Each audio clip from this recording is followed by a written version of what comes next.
here's a question that somebody asked me, would I address this? And first of all, let me just tell you, I'm listening to you. So if you ask me to make a video about something or offer something where there's a teaching that you can apply to your life, you have a question that you would like help with, shoot me an email, let me know, because that's my pleasure. It's absolutely my pleasure. And as you know, I give away all this stuff for free.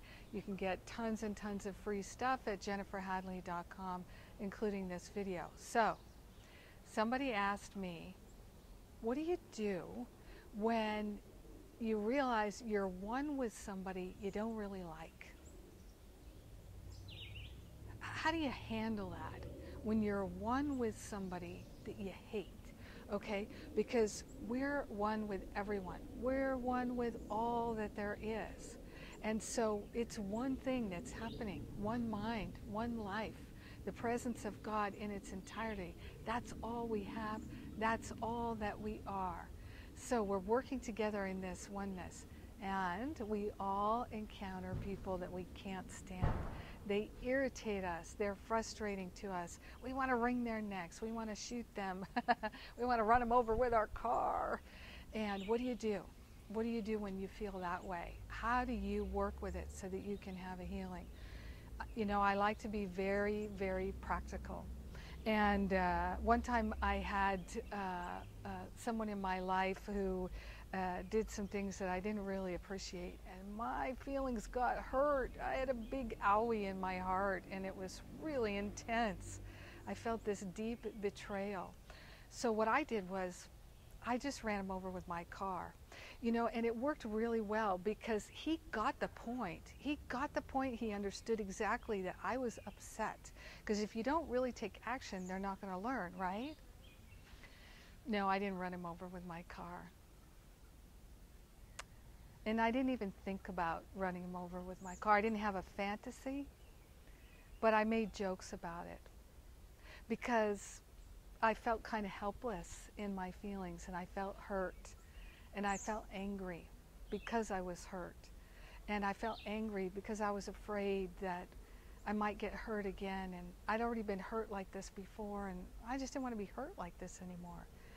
But you know what? The whole thing gave me a major healing because I was willing to recognize that the reason I was hurt and the reason I was upset was because I had this tremendous attachment to how I thought it should be. I had this tremendous attachment to how I thought he should treat me.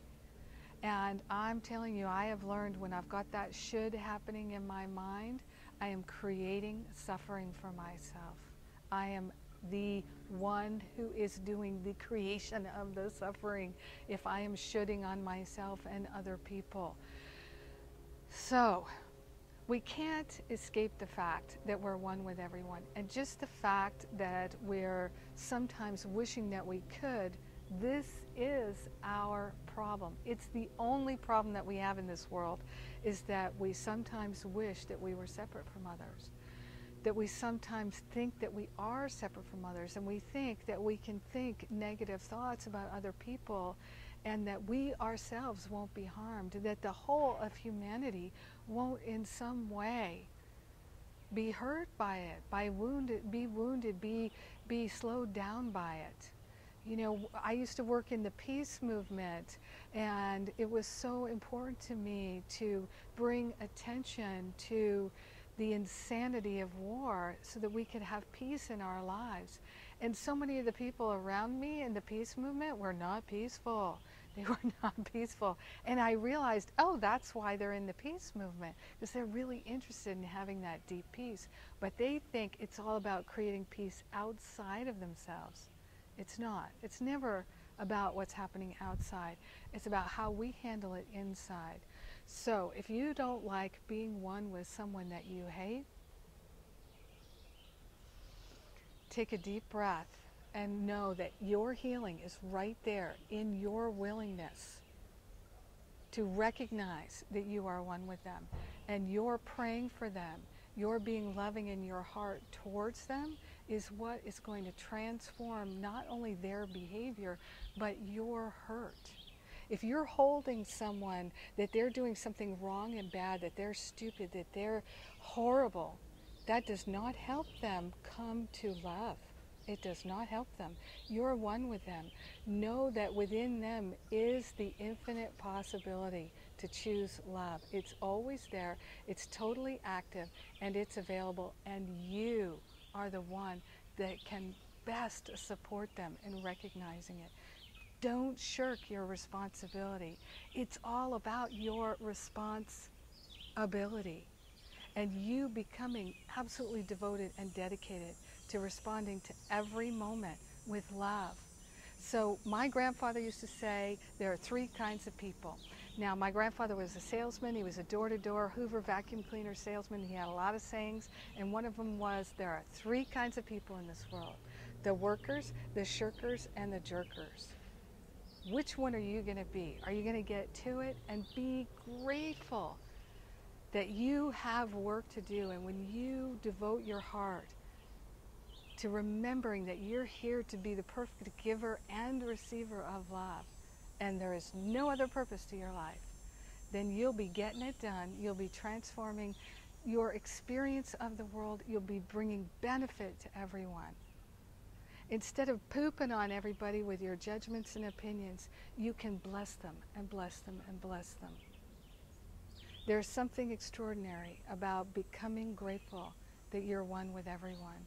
And it's called your redemption, your healing, your salvation.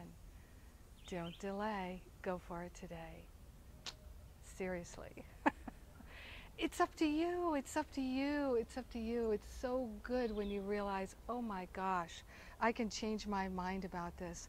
I can be free in my mind because I'm already free in spirit.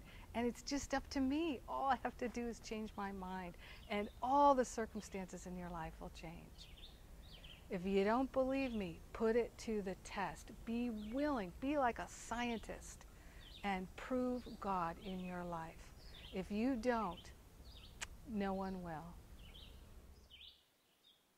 If you like this video, please let me know. Hit the like button. Make a comment. Share at Facebook. I love you. Thank you.